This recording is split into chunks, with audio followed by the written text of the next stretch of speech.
हम आपको प्रश्न बैंक का अध्याय 6 अवकलज के अनुप्रयोग के पहले 2 वीडियो हम दे चुके हैं। आज हम तीसरा वीडियो दे रहे हैं। इसमें क्वेश्चन नंबर 10 से आगे का हम देने का आपको प्रयास करेंगे। क्वेश्चन नंबर 10 में लिखा हुआ है ऐसी तो धनात्मक संख्याएं ज्ञात की जिनके वर्गों का योग न्यूनतम हो एवं योग 15 हो। अर्थात माना संख्याएं x और y हैं।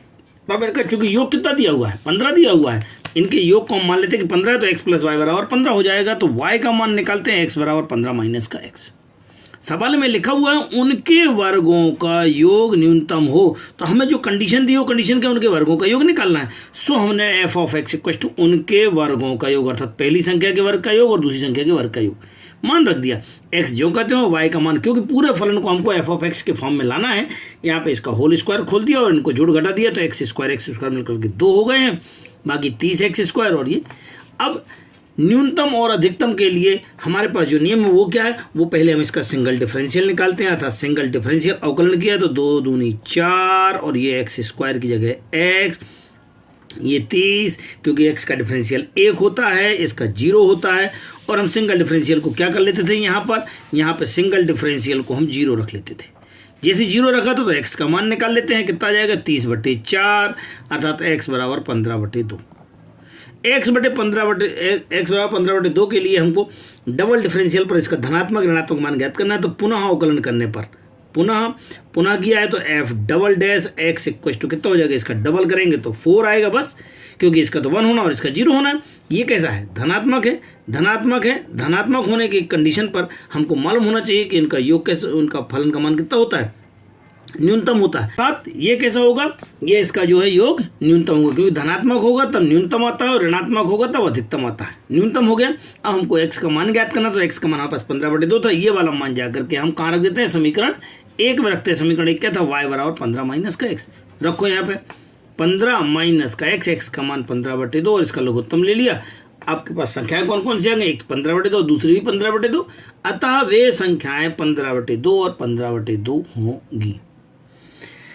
प्रश्न क्रमांक 11, वक्र x²/9 y²/16 बराबर 1 उन बिंदुओं को ज्ञात करना है वक्र पर जिनके लिए स्पर्शरेखा x अक्ष के समांतर है और y अक्ष के समांतर है। अब क्या करना है, पहले तो आपको उनकी स्पर्श रेखाओं की प्रवणता निकालना है। स्पर्श रेखा की प्रवणता किसे कहते हैं, dy/dx को x अक्ष के सापेक्ष उसको स्पर्श रेखाओं की प्रवणता कहते हैं। अब अगर स्पर्श रेखा की प्रवणता कहते हैं तो हम सबसे पहले इसको हल कर लेते हैं। हल कर लिया, इनका लघुत्तम लिया 144, इसका इससे गुणा, इसका इससे गुणा, बराबर में 144 यहाँ चला जाएगा। आपके पास एक समीकरण, अवकलन करने पर इसका 2x² का अवकलन किया तो अवकलन में ये आगे आ जाता है, तो अर्थात 2x बन जाएगा। ऐसे इसका किया है तो 2y और y का किया तो dy/dx इक्वल टू 0 के। थोड़ा सा हल कर लिया, 16 दूनी 32 को उधर ले गए हैं। इसके बाद आपके पास 9 दूनी 18 नीचे ले जाएंगे और हल करने का प्रयास करेंगे। 2 से काट देंगे तो आपके पास माइनस का 16x/9y तैयार हो जाएगा। परंतु हम जानते हैं कि x अक्ष की कंडीशन के लिए क्या होता है, x अक्ष के समांतर के लिए इनका डिफरेंशियल कितना होना चाहिए, 0, अर्थात m का मान कितना होता है, 0। ये m कहलाता है, m मतलब प्रवणता, और x अक्ष के समांतर तो प्रवणता कितनी होती है, 0 होती है। इसको हम 0 के बराबर डाल करके इसका गुणा इससे करेंगे, अर्थात माइनस का 16x बराबर कितना हो जाएगा, 0, अर्थात x बराबर 0 हो जाएगा। अब ये प्राप्त x के मान को कहाँ रखेंगे, समीकरण 1 में रखेंगे। यहाँ 0 रखेंगे तो ये पूरा 0 हो गया। कितना बचेगा, y²/16 बराबर 1 के। थोड़ा सा हल कर लेंगे, इसको 16 को वहाँ ले जाएंगे और वर्गमूल निकालेंगे तो y के मान निकलेंगे, y बराबर प्लस माइनस का 4। अतः बिंदु कितने हो जाएंगे, 0, 4 और 0 माइनस का 4। तो हमने बिंदु निकाल दी किसके, x अक्ष के समांतर के लिए। अब y अक्ष के समांतर, y अक्ष के समांतर के लिए प्रवणता कितनी होती है, अनंत होती है। y अक्ष की प्रवणता कितनी होती है, अनंत होती है, अर्थात 90 डिग्री होता है, 90 डिग्री का एंगल होता है। सो 1/0 लिख देंगे, क्योंकि ये अनंत बनाना है। सो इसका मान इनका इससे गुणा करेंगे, इसका इससे गुणा करेंगे, ये कितना हो जाएगा, 9y इक्वल टू 0, अर्थात y बराबर कितना आ गया, 0। जब y का मान 0 हो गया तो फिर समीकरण 1 से गाएंगे। ये जब 0 हो गया तो हमें x का मान निकालना, तो x²/9 बराबर 1 के। यहाँ हल कर लिया, x के कितने मान निकले, 2 निकले। कौन कौन से, प्लस का 3 और माइनस के 3। अतः यहाँ पर स्पर्श बिंदु कौन कौन से होंगे, 3 0 और माइनस का 3 0 हो। क्वेश्चन नंबर 12 में आपको बताया गया है कि सिद्ध कीजिए कि दिए गए वृत्त पर खींची गई सभी आयतों में वर्ग का क्षेत्रफल उच्चिष्ट होता है। तो अभी तो आपको आयत लेना, अर्थात एक वृत्त है, इस वृत्त के अंदर एक आपको आयत बनाना और इसको उच्चिष्ट मान के लिए यह एक क्या है, आपके पास वर्ग है। तो हम इसे मान लेते हैं कि ये आपने एक वृत्त लिया हुआ है जिसकी त्रिज्या a है और यहाँ पे ABCD एक आपका आयत है, माना कि इसके दो घटक होंगे, किसके, ओ ए के एक क्षैतिज घटक और एक ऊर्ध्वाधर घटक। कौन सा है कि ऊर्ध्वाधर घटक होगा, क्षैतिज घटक आपका कॉस थीटा कहलाता है और ये वाला ए साइन थीटा कहलाता है। जब आपने ये निकाल लिया, ये कॉस थीटा, ये वाला ए कॉस थीटा, ये भी ए कॉस थीटा होगा, अर्थात 2a cos थीटा, तो ए बी बराबर हो जाएगा 2a cos थीटा के, और ए डी बराबर बात करते तो ये साइन थीटा है तो ये भी ए साइन थीटा बन जाएगा, अर्थात यहाँ पे कितना हो जाएगा 2a साइन थीटा होगा। इस प्रकार से आपने ए बी और ए डी का मान ज्ञात कर लिया। अब चूंकि आयत है तो आयत का क्षेत्रफल ज्ञात करना, तो आयत का क्षेत्रफल कितना होता है, इनकी लंबाई गुणे चौड़ाई के, तो आपने ए बी गुणे ए डी के, तो ए बी गुणे ए डी और मान रख दिया 2a cos थीटा, ये ए बी का मान है और ये ए डी का मान। अगर आप इस 2 को वहीं रखते हैं तो 2a और 2a स्क्वायर और साइन 2 थीटा बन जाता है, ये वाला हिस्सा साइन 2 थीटा बन जाता है। इसका अब आप डिफरेंशियल करना शुरू करेंगे, ये जो कहते हो कांस्टेंट है, साइन का क्या होता है cos 2 थीटा होता है और 2 थीटा का 2 आ जाएगा, अर्थात ये वाला 2 इसके साथ मल्टीपल होकर के 4a स्क्वायर cos 2 थीटा बन जाएगा। परंतु हमारे नियम के अनुसार क्या था, सिंगल डिफरेंशियल को हमको 0 करके थीटा का मान निकालना पड़ता, हमने निकाल लिया। अब डबल डिफरेंशियल कर, डबल डिफरेंशियल में ये जो कहते हो इसका फिर से निकाला, कॉस का माइनस का साइन हो जाता है और 2 थीटा का 2, अर्थात ये माइनस में हो जाएगा। परंतु हम π/4 रख करके चेक करते हैं ये मान हमको कैसे प्राप्त हुआ, ऋणात्मक प्राप्त हुआ। अगर ऋणात्मक है, हम पहले भी हम आपको कई बार बता चुके हैं, मान ऋणात्मक प्राप्त होता है तो ये उच्चिष्ट होगा और धनात्मक प्राप्त होता है तो वह निम्निष्ठ होगा। चूंकि यहाँ ऋणात्मक प्राप्त हुआ है तो यह फलन कैसा होगा, उच्चिष्ट होगा। किस पर, π/4 पर। अब π/4 हम अपने दिए गए भुजाओं पर रख देते हैं, जैसे हम यहाँ रखते हैं तो ए बी का मान हम आसानी से ज्ञात कर लेते हैं। cos π/4 का मान 1/2 होता है। इसी प्रकार से sin π/4 का मान होता है। ये दोनों के दोनों इक्वल निकले, जब दोनों इक्वल निकले दैट मीन्स दोनों भुजाएं बराबर हैं, तब हम कह पाएंगे कि ये वाली भुजा बराबर है इसके, अर्थात ये क्या है, जब चारों भुजाएं बराबर होंगी, क्योंकि ये बराबर इसके बराबर इसके बराबर उसके, तो ये क्या कहलाएगा, एक वर्ग कहलाएगा। अतः हम कह पाएंगे कि ABCD एक वर्ग होगा। यही तो हमको सिद्ध करना था। प्रश्न क्रमांक 14 में लिखा हुआ है, दो धनात्मक संख्याएं x और y ऐसी ज्ञात करना जिनका योग 35 है और गुणनफल महत्तम। अरे भाई, दो संख्याएं दी हैं जिनका योग 35 है, तो माना संख्या x और y, तो उनका योग 35 हो गया। यहाँ से y का मान निकाल लिया उधर ले जा करके, लेकिन उनका गुणनफल महत्तम हो तो हमारा फलन क्या कहलाएगा, उनका गुणनफल।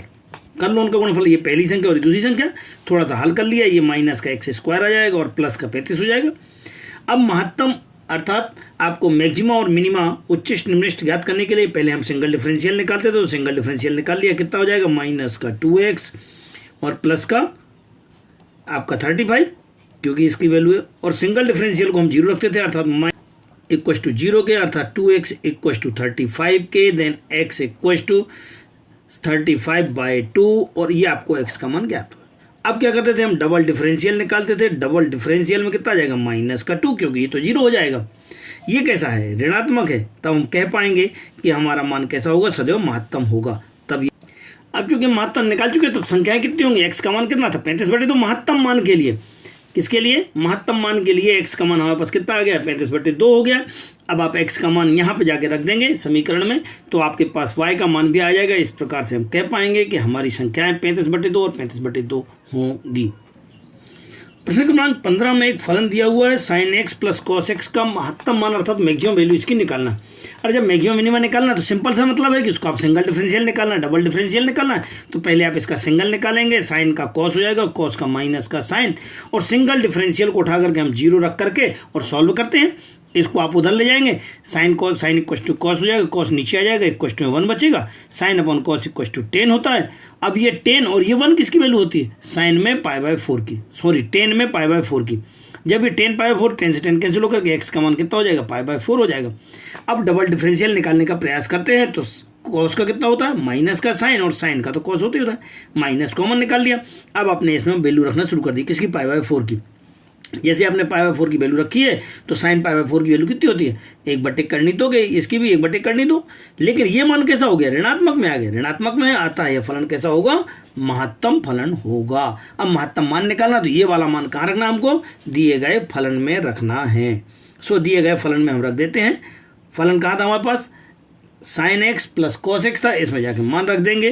जैसे हम मान रख देते हैं यहाँ पे π/4, तो ये फिर आपके पास सॉल्व हो गया और ये 2 बार आ गया है। इसको करनी से 2 बार लिख करके 1 बार का आंसर, अर्थात करनी 2 इसका महत्तम मान होगा। प्रश्न क्रमांक 16 में लिखा हुआ है कि एक अंतराल 0-2 में, इस अंतराल में कोई मान है, हाँ है, ये वाला एक इसी के अंतराल में दिया गया फलन उच्चतम मान प्राप्त करता है, तो a का मान ज्ञात करना है। अभी तक हम कर रहे थे उच्चतम मान ज्ञात कीजिए या उच्चतम फलन ज्ञात कीजिएगा, ठीक है ना। लेकिन यहाँ पर पहले लिखा हुआ है कि x बराबर 1 पर उच्चतम है। अब हम उच्चतम कैसे ज्ञात करते थे, पहले हम फलन लेते थे, फलन का सिंगल डिफरेंशियल लेते थे, उसको इक्वल टू 0 डालते थे और x का मान ज्ञात करते थे और कहते थे कि इस पर उच्चतम है या निम्नतम है। लेकिन पहले से ही दिया हुआ है कि x बराबर 1 पर उच्चतम है। सो आपको कुछ नहीं करना, फलन लेंगे, इसका सिंगल डिफरेंशियल, ये हो जाएगा 4x³, ये 2x बन जाएगा, ये a बनेगा, इसका 0 हो जाएगा। क्योंकि दिया है कि फलन उच्चिष्ट है, अतः x बराबर a रखने पर जगह जगह जब हम रख देंगे तो यहाँ पे भी बन आ जाएगा, यहाँ पे भी बन आ जाएगा। और इसको सॉल्व कर लेंगे, ये 62 2 जा आपका 124, और इसको सॉल्व करेंगे तो 120 उधर जाएगा प्लस का, अर्थात a बराबर 120 आंसर होगा। प्रश्न क्रमांक 17 में निम्नलिखित फलनों का उच्चतम या निम्नतम मान है यदि कोई, तो उनको ज्ञात करना है। पहला क्वेश्चन देखते हैं यहाँ पे, चूंकि हमको मालूम है कि इसका फर्स्ट का डिफरेंशियल करना पड़ता है, फलन का हमने डिफरेंशियल कर दिया है, कितना हो जाएगा 3x², इसको फिर 0 डालना पड़ता है, तो यहाँ पे गए, तो 3x² इक्वल टू 0 के, और x² अर्थात ये सब 3 0 नहीं जाएगा, x बराबर कितना आ जाएगा 0 आ जाएगा। अब डबल डिफरेंशियल निकालते हैं, डबल डिफरेंशियल में कितना आ जाएगा 3 दूनी 6x, डबल डिफरेंशियल में हम ये वाला मान रखते हैं, अर्थात f'0 इक्वल टू, तो 6 × 0 इक्वल टू 0। ना तो ये धनात्मक है और ना ही ऋणात्मक है। जब नहीं है तो ना तो ये उच्चिष्ट है और ना ही निम्निष्ठ है, अर्थात यह x बराबर 0 के लिए यह किसी प्रकार का कोई फलन नहीं है।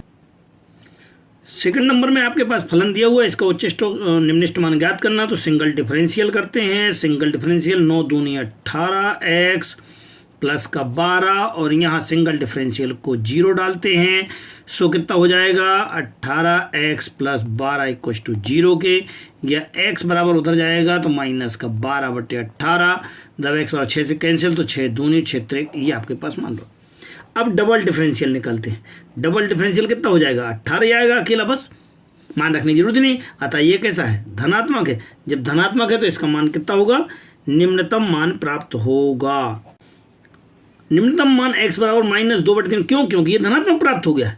अगर धनात्मक प्राप्त हुआ है तो ये ऋणात्मक निम्नतम होता है, और ऋणात्मक होता तो यहाँ अधिकतम होता है, उच्चतम होता है।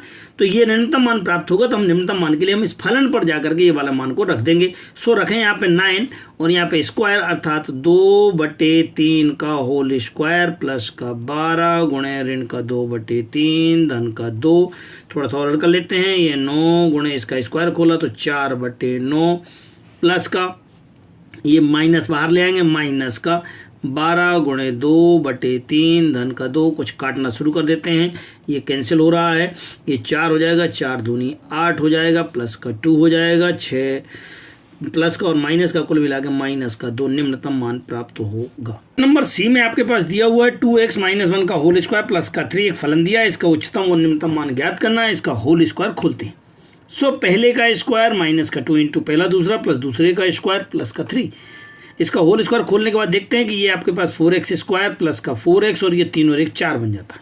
सिंगल डिफरेंशियल निकालेंगे, 4 दूनी 8x और ये 4, क्योंकि इसकी वैल्यू 1 होती है। थोड़ा सा ध्यान देंगे कि इसको हमको सिंगल डिफरेंशियल को 0 डाल करके x का मान निकालना पड़ता है, तो कितना आ जाएगा 1/2 आ जाएगा। अब डबल डिफरेंशियल इसका निकालेंगे, डबल डिफरेंशियल तो इसकी वैल्यू 1 होती है और यहाँ 0 हो जाता है, अर्थात 8। ये कैसा है धनात्मक है, जब धनात्मक मान प्राप्त होता है तो हमको ये कैसा फलन कहता है, फलन हमारा निम्नतम फलन होता है, किस पर, दिए गए बिंदु पर। तो ये वाला मान जाकर के हम इस फलन पर रख देते हैं, रखेंगे यहाँ पे 1/2 रखा, ये और ये कैंसिल हो गया, अर्थात 1 में से 1 गया 0, 0 का स्क्वायर 0 प्लस का 3, अर्थात कुल मिलाकर के आंसर कितना होगा 3 होगा। डी नंबर की बात करते हैं, यहाँ पर x - 1 का होल स्क्वायर प्लस 10 है, इसका भी होल स्क्वायर खोल लेंगे और इसका सिंगल डिफरेंशियल करने के बाद हम यहाँ तक आ जाते हैं। इसको 0 डालेंगे, x का मान आ गया है, डबल डिफरेंशियल डालेंगे धनात्मक, और जैसे ही ये धनात्मक प्राप्त हुआ मतलब ये निम्नतम मान कहलाएगा।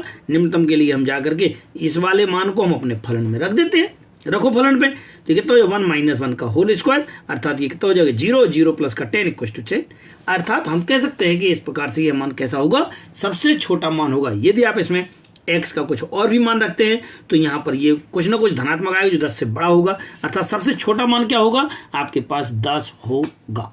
उम्मीद है आज आपका ये प्रश्न बैंक अध्याय 6 2021-22 समाप्त हुआ है। हमें पूर्ण उम्मीद है कि आपको हमारे वीडियोज़ अच्छे लग रहे होंगे। और आप लोग बधाई के पात्र हैं कि आपके सहयोग से मेरा चैनल मोनेटाइज हो गया है और 4000 घंटे भी आप लोगों ने देख लिया है। ज़्यादा से ज़्यादा आपने सब्सक्राइब में सहयोग किया है। मैं सदैव आप लोगों का आभारी रहूँगा। इसी प्रकार से सहयोग हमें आपका मिलता रहे। ज़्यादा से ज़्यादा छात्रों को अपने ये वीडियोज़ भेजते रहें ताकि उनका भी समय समय से लाभ हो सके। सहयोग के लिए धन्यवाद।